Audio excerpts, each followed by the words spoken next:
Welcome to Mike Phillip Friday on Fire Your MD Now Radio. And I'm going to call this Friday Double Plus Good Friday, because not only do you get me on the radio or your computer or however you're listening, but this day is set aside to commemorate the day that Jesus Christ gave up his life. And I believe that he did it for somebody totally unworthy as me. And that's my belief. I guess I'm one of those bitter clingers with the guns and the religion. But whatever. Anybody don't like it, that's too bad. You know, doing this longevity thing, it's just amazing. I just over the last week alone, this girl, 19 years old, sliding from type 2 into type 1 diabetes. I gave her a can of tangerine, a bottle of Sweeties, and a bottle of plant-derived minerals. And she just called me up, and she is freaking out. Her blood sugar is completely normalized. And that's a big deal. Her mom's a nurse. So she's going to be going to her Easter dinner this weekend with her family and telling them all about that. Then we had a man show up at the Dr. Wallach event in Sherwood Park. All right, man. And his son is just in terrible shape. Has a feeding tube, stomach's the size of a walnut, about 75 pounds. And we got him taking some steps to restore his son's health. And he phoned me up very excited the day before yesterday and said that his son is responding.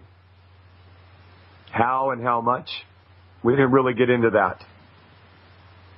But it is very exciting. And I want to just say, I've never really had much to do with any Hutterite people. I've never really known any. But I really enjoy dealing with these people. They're really down to earth, and, we come from two completely different worlds in the same society here. But I find that I really like dealing with them. Call in line for the show is 844-374-5433. 844-374-5433. Now, if you want to get involved with my gang, my crew of people, teamglidden.ca, you can call us up, 1-800-705-6892. Once again, 1-800-705-6892. Now, Fox News is reporting late spring high pollen counts could cause perfect storm for asthma sufferers. You know what I say to that? Asthma, what's that? Asthma and allergies? No problem.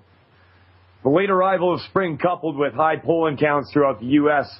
may make this spring season especially difficult for asthma sufferers. According to one expert, he said it. No name, no nothing. Oh, wait a minute. Here's the name. There are two things about this year's season. It just came out that the pollen peaks will be a little bit delayed because of the severity of winter and late snowstorms. Some are saying it will be a perfect storm because of the pent-up storage of pollen. Here he is, Dr. Andrew S. Ting, Assistant Professor of Pediatrics, Pulmonary and Critical Care at the Mount Sinai Hospital in New York City, told FoxNews.com. The second thing is, if you go to pollen.com, pollen counts are really, really high. The combination of a late season explosion of tree pollen and already high pollen counts indicate a rough season for people suffering from asthma induced by tree pollen allergies. Those who do have tree pollen sensitivities, they're having right now more asthma, more use of rescue inhalers, and likely more use of steroids, Ting says. Well, here's the deal. Get off the gluten. Walk away. Leave it alone. It ain't your friend. You're having Easter dinner this weekend? I have a suggestion for you. Don't poison your family. Okay? You want to make a big dinner and everything? Don't poison your family. Gluten is a slow-acting poison. And in some cases, it's not even slow-acting. I was talking to a lady last night. We had a big a meeting during Dr. Glidden's webinar on bone and joint health at Fiona's Coffee Shop. And this lady had been giving her dad Tangy Tangerine. He was diagnosed with Alzheimer's. How they can diagnose that, I don't know, because they didn't cut his brain open and take a piece out. And yeah. Anyhow, you know the score if you've been listening to the show. But she said that when she convinced her mother to get all the gluten out of the house, because he would get up in the middle of the night and eat a bunch of stuff, they could see it the next day if he managed to get some. But he's been more lucid for the last week because no gluten. So you can see it right away. So Dr. Andrew S. Tink, Assistant Professor of Pediatrics, Pulmonary and Critical Care, Mount Sinai Hospital in New York City, probably has studied this a long time. And an Alberta redneck like me hasn't. But I know how to get rid of it. Got rid of my own. My own body just needed a few things. And I love taking those EFAs. I tell you what, they make your brain fire. They make your lungs work correctly. It's just great. So, now there's the warning. Extra asthma and allergies this year. So you know what to do. You need to talk to everybody around you and find out who's got them. And you know what? They're not that hard to spot because they're probably gasping for breath, pulling it out an inhaler, or their eyes are all puffy and red and watering all over the place. So show them. Show them how to do it. On their own. All you got to do is give them the information and point them in the right direction. Tell people about this show. Tell people about the webinars. Become an insider. Learn all about it. I don't know a fraction of what Dr. Glidden knows. But it's rare that I run into somebody that has something going on that I can't figure out exactly what I would do with longevity products to clear it up. And it's just amazing the amount of people, Dr. Glidden was saying in the webinar last night, there's about 48 million people in North America with rheumatoid arthritis, bone and joint pain, and a lot of them are it's starting at like age 16. And they call it all kinds of different things. But it's all the same, really. You're just not working. Not working right. Had a man from Sherwood Park come to our meeting last night. Had a pile of stuff. I've been taking this, and this. Well, how do you feel? Worse. Well, then it's not working. You know, so I was able to sit down and help him go through a few things about longevity. That's another thing that I would like to talk about a little bit. A lot of times people would just phone longevity and order up some product, and they don't really have anybody to help them out. Okay, so you've got to get in touch with people in your area. Make a public meeting. You'll meet people that you never even knew were using the products and on the same page as you in your area. And then you can go from there and help each other out. Help each other get your health back. Help your community get their health back. Asthma and allergies, that's easy. That's real easy. You know, I was talking to a friend, and he had cracked a rib, and he wasn't sure what was going on. He had a lot of chest pain, so we wanted to go and get his chest looked at, his heart and whatnot, because all he knew is it hurt to breathe. And so he goes to his doctor. He's in for about 5 minutes. Okay? The guy looks at him. Says, you need to exercise and eat better, and you probably got high blood pressure, so let's put you on these statins. 5 minutes. That's all it takes, man. And then you're out, like on a production line. It's amazing. We had a doctor come to one of our clinics in the area, and the clinic had its own rule that you don't spend more than 5 minutes with a patient. And this guy, he was maybe a little idealistic and didn't know how things work yet and wanted to spend extra time talking to people. They hoofed him on down the road. I mean, if you can't figure something out in 5 minutes just by looking at somebody, you're not our kind of guy, right? Now, it takes time. You got to spend time with people. You got to figure things out. When you sign somebody up to use these longevity products, don't just walk away. Keep in touch with them, because they will get their health back. Asthma and allergies, gone. Arthritis, gone. But they might need to work through it. And if you're looking to build a business out of this, you want people to stay on the product and get their health back. Otherwise, you're doing yourself no good. You can go and sign up 10,000 people, which would probably be a pretty good paycheck, but they're not going to stick around, all of them, if you don't do some follow-up. You better have a second phone line, too, if you're going to do that. 1-844-374-5433. 844-374-5433. Let's take a call. We're going to go over to James in Virginia. I bet you I've talked to you before. I remember you. Oh, James, hang on. I hear the music. We're going to come back to you right after this commercial break. Mike Phillip going in for Dr. Peter Glidden back after this. Welcome back to the Priority Routine Now studio. Mike Phillip filling in for Dr. Peter Glidden. The call-in line is 1-844-374-5433. And we're going to be talking about high levels of radiation in grocery store seafood here in Alberta detected, looming global food shortages, and all kinds of wonderful stuff. Now, before that break, I pulled up James in Virginia here, calling to talk about his eyes. James, are you there?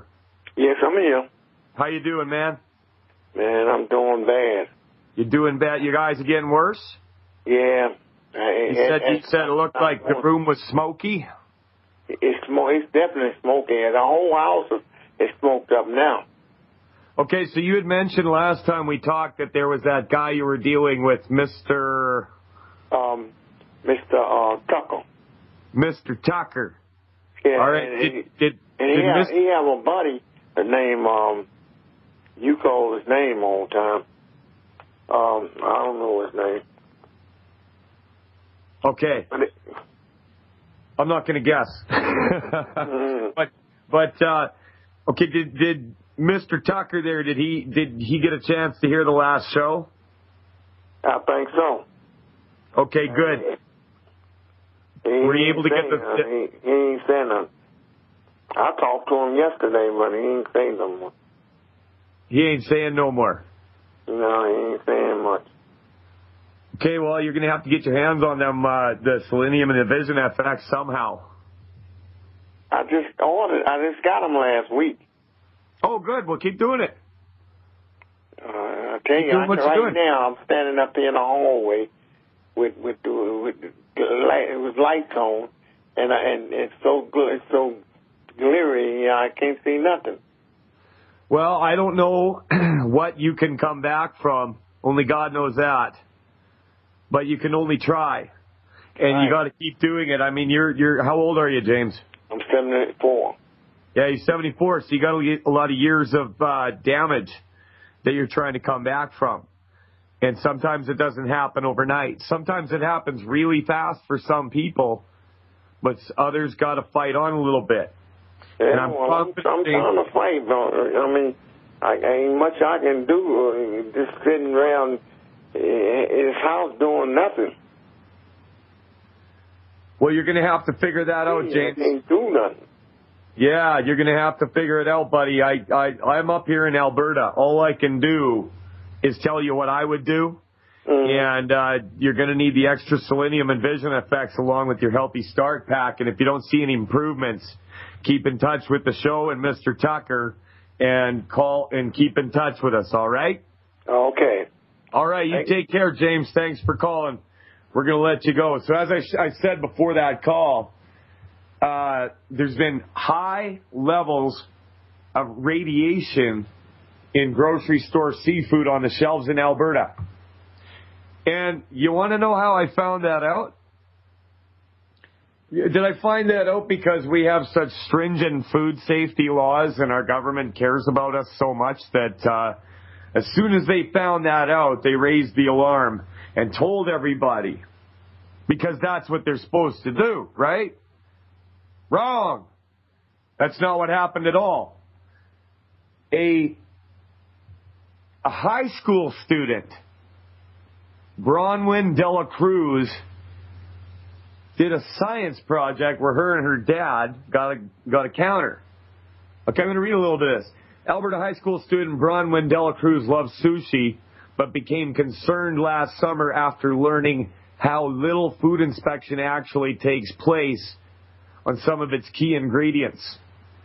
The grade 10 student from Grand Prairie said she was shocked to discover that in the wake of the 2011 Fukushima nuclear incident in Japan, the Canadian Food Inspection Agency stopped testing imported foods for radiation in 2012.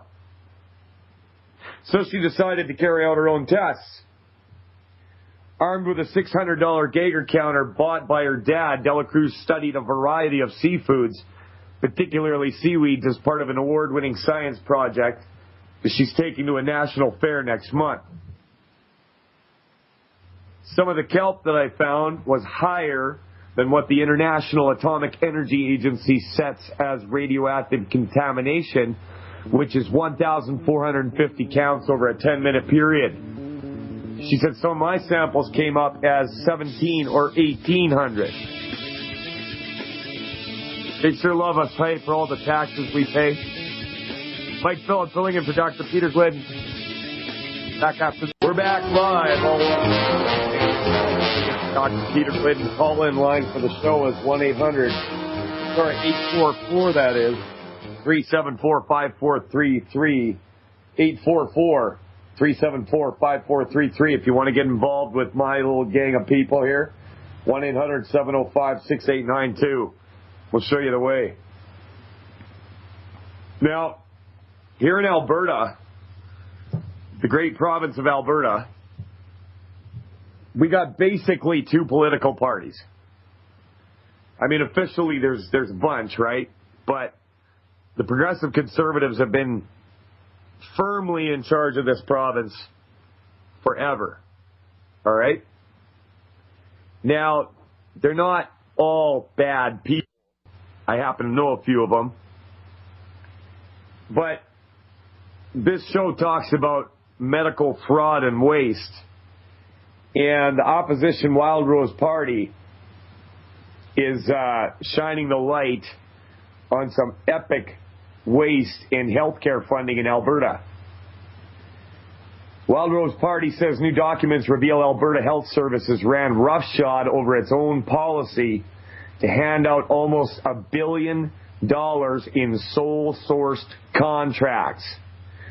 The money bought medical products and expertise, that's debatable, food services, snow clearing, but also went towards yoga classes, aquarium maintenance, and Coca-Cola. Right?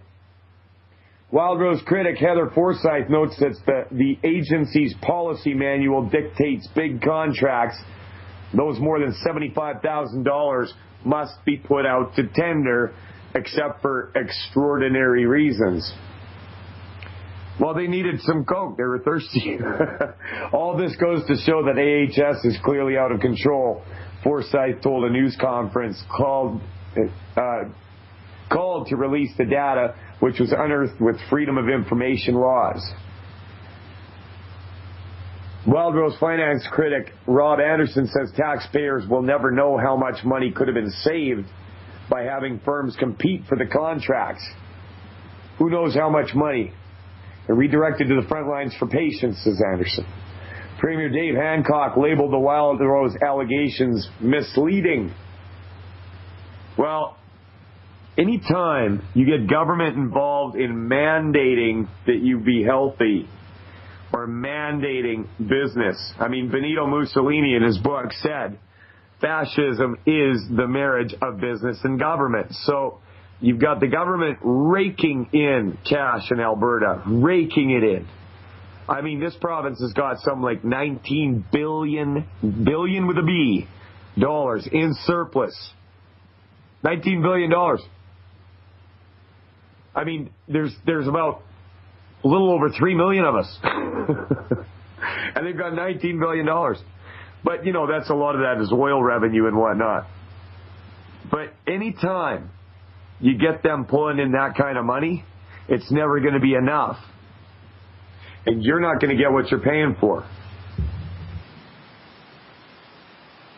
It's just that simple. It's been done over and over again. And now I see our neighbors to the south are trying this experiment too. And, well, I'll tell you what, it's not going to end well. $1.4 million spent every hour here in Alberta on medical waste and fraud and expensive, ineffective, often deadly treatments. Is that the best we can do? I mean, really, is that the best we can do? And then at the same time that that's going on, Health Canada wants to ban supplements because they're dangerous.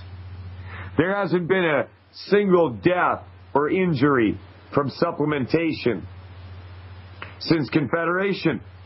None. Sean Buckley went and looked into it. So, you know, clearly things are askew. And who are these people? I don't know. They're a bunch of cartoon villains as far as I can see. I mean, it seems too intentional to be an accident. It really does. So, you know, meanwhile, they're ignoring their own rules. But if you spit on the sidewalk, they're going to write you up and put it on your permanent record. Let's go into some more medical waste and fraud. Tamiflu. Remember Tamiflu? It was in the news a lot just in the last little while. Tamiflu's effectiveness questioned. Nations around the world have spent billions stockpiling antiviral drugs. Canada alone spent almost $200 million. These decisions were made without access to approximately half of the clinical data available to the manufacturers. In a report titled Tamiflu's Effectiveness Question, CBC's The National covers an independent analysis of reports on antiviral drugs which have not been released until now. The report states 2 antiviral drugs may have mediocre effects on relieving flu symptoms. $200 million. The Cochrane Collaboration is an internationally renowned human health care and policy research body. The group's been fighting for the right to access all data since 2009, when nations around the world began stockpiling the drug in anticipation of a bird flu pandemic. So, the bird flu pandemic was a joke. A joke. A couple people died. That's not funny. But I mean, we have more people that died from the regular flu every single year. You know, just a little while ago, they were having this big hype up about a measles outbreak. And then nothing happened. A few people got the measles. So what? And the ones that got it were vaccinated, a lot of them. So, you know, $200 million on Tamiflu, big national campaigns to push vaccines that don't work. There's a lot of people freaking out about vaccines right now. I, for one, don't believe that a nutrified body will have a problem with them. I really don't. I mean, that's just me, right? But I believe that your body was made to deal with just about anything. Just about anything. I believe that you can overcome cancer. I believe that you can overcome arthritis. I believe that you can overcome addiction. Anything at all. As long as you want to and you're ready to take in the right information. That means you can't, and Danny. So, you know, at the same time, they're taking all this money, giving out untendered contracts, buying mediocre antiviral drugs. They squawk if you don't pay them.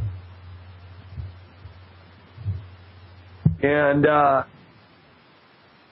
it's amazing because the most amazing part about it is that we believe them. We pay them.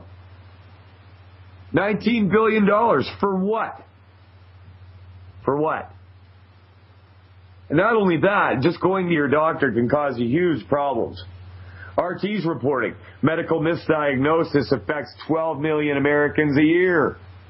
Around 1 in 20 adults who seeks medical care in a U.S. emergency room or community health clinic receives a misguided diagnosis, a new study found, estimating that 12 million Americans a year are affected by erroneous medical conclusions. And when it says affected, well, I mean, that could go all kinds of places, right? Of those misdiagnoses, about 6 million could prove harmful to patients with delicate or serious conditions, according to lead researcher and patient safety expert Dr. Hardeep Singh of the Veterans Affairs Center for Innovations in Equality, Effectiveness, and Safety. The study published Wednesday in the journal BMJ Quality and Safety is the first to offer vast population-level data on wrong outpatient assessments.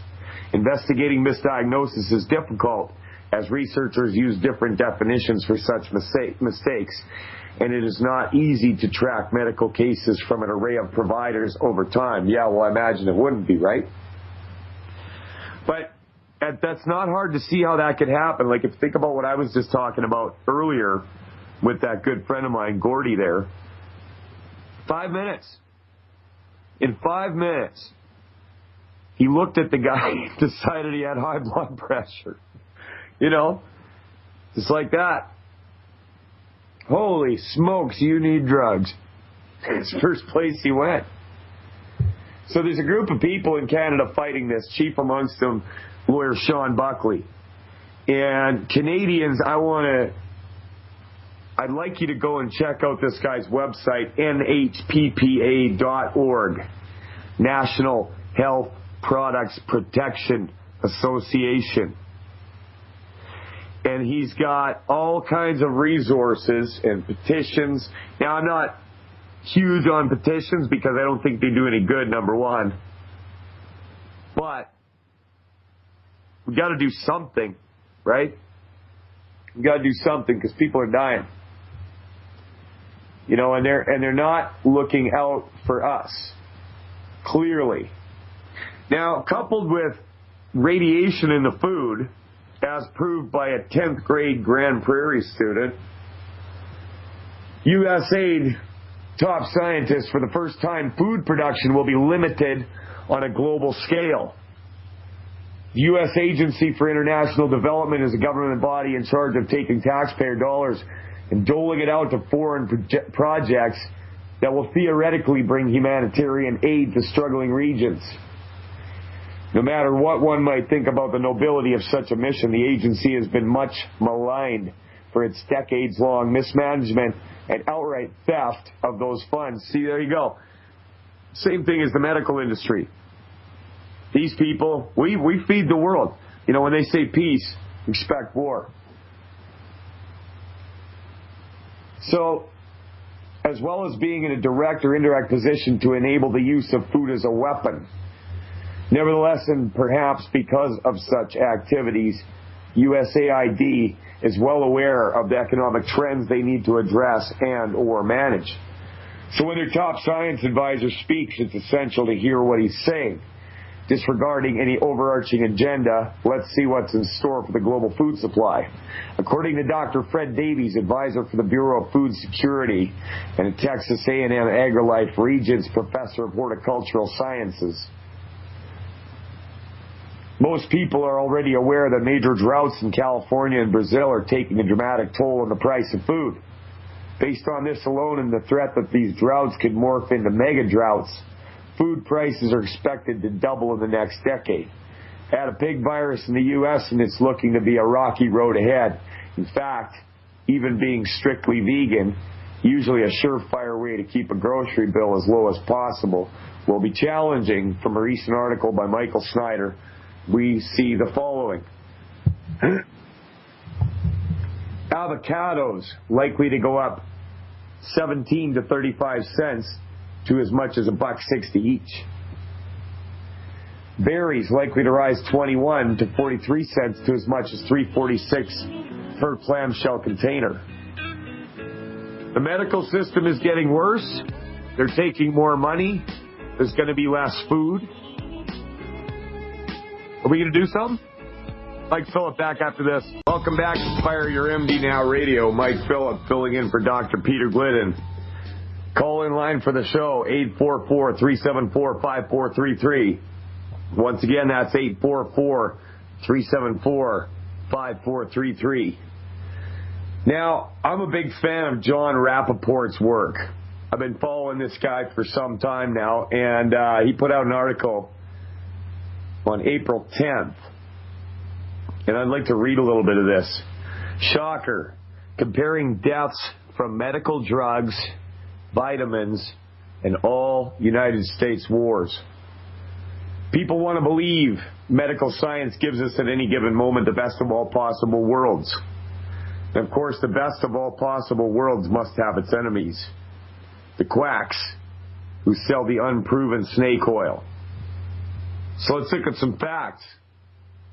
As documented for years, the medical cartel has been engaged in massive criminal fraud, presenting their drugs as safe and effective across the board, when in fact, those drugs have been killing and maiming huge numbers of people like clockwork. It's a killing machine. Cited in the review, Is U.S. Health Really the Best in the World? By Dr. Barbara Starfield, Journal of American Medical Association, July 26, 2000. In which Starfield reveals the American medical system kills 225,000 people a year, 106,000 as a direct result of pharmaceutical drugs. And that's probably a low number. That's probably low, real low. I've now found another study published in the same journal 2 years earlier, April 15, 1998. Incidents of adverse drug reactions in hospitalized patients. It, too, is mind-boggling. The authors, led by Jason Lazarou, culled 39 previous studies on patients in hospitals. These patients who received drugs in hospitals or were admitted to hospitals because they were suffering from the drugs doctors had given them met the following fate. Every year in the U.S., between 76,000 and 137,000 hospitalized patients die dead as a direct result of the drugs. Beyond that, every year, 2.2 million hospitalized patients experience serious adverse reactions to those drugs. The authors write, our study on ADRs, adverse drug reactions, which excludes medication errors, had a different objective, to show that there was a large number of ADRs even when the drugs are properly prescribed and administered. So these are people that, the doctor did what he was supposed to do industry-wise, and the patient took it the way he told them to. They still died. So this study had nothing to do with doctor errors, nurse errors, or improper combining of drugs, and it only counted people killed who were admitted to hospitals. It didn't begin to tally all the people taking pharmaceuticals who died as consequence of the drugs without being admitted to hospitals. Found a link to the study at Dr. Rath Health Foundation in the middle of a very interesting article by Dr. Alexandra Niedskowitz. I don't know if I'm pronouncing that right. Commentary on the safety of vitamins. Here are two key quotes from her article. In 2010, not one single person in the U.S. died as a result of taking vitamins. In 2004, the deaths of 3 people in the U.S. were attributed to the intake of vitamins. Of those, 2 persons were said to have died as a result of megadoses of vitamin D and E, and 1 person was a result of an overdose of iron and fluoride. And that data is from Toxic Exposure Surveillance System 2004 Annual Report, AM, Association of Poison Control Centers. Summing it up, no deaths from vitamins in 2010, 3 in 2004 from vitamins, iron, and fluoride, 106,000 every year from pharmaceutical drugs. Get off the drugs. Enjoy Easter. Mike Phillip filling in for Dr. Peter Glidden. Hard break. We'll be back after this.